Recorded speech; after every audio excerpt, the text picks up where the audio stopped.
Мысалға бір кісілер бар еді, намаз оқымайды, бірақ мұсылманмын дейді. Ол адамдар көбіне ширк сөздер айтып қояды, мысалы, діннен шығатын сөздер айтып қояды. Ол кісілерге ассалаумағалейкум айтып алады ма? Біз ислам діні, мынау ақида болсын, не болсын, мақсат не? Адамды діннен шығару емес, мақсат адамды дінге кіргізу. Ибн Абидин рахматуллахи алейхи кітабында келтіреді. Егер де бір мәселе дейді, 99 адам дейді, сол істі күпірлік деп айтса, сол бір ғалым ғана оны күпірлік емес деп айтса, біз соған өзір іздеп күпірлік емес деп айтамыз дейді. Ол жалпы ол сөзді айтуға болмайтын білеміз бәріміз. Бірақ не? Сол сөзді айтып қойыпты, діннен шығып кетті деп айта алмаймыз. Діннен шығып кетті деп айта алмаймыз. Біз бәріне өзір іздейміз. Мұсылманмын деп айтты ма, болды. Бізге жеткілікті сол. Біз онымен мұсылмандық қарым-қатынас қыламыз.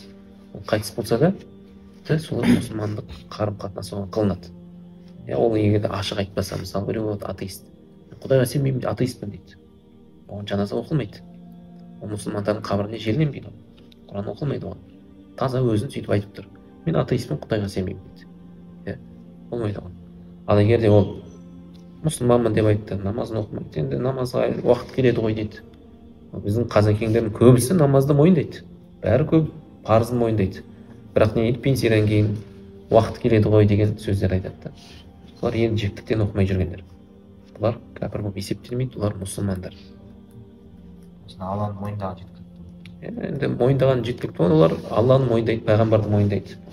Намаздың парыз екенін біледі. Бірақ не, намаздың Алланың үкімдерін орындамай жүр. Еріншектік себебінен.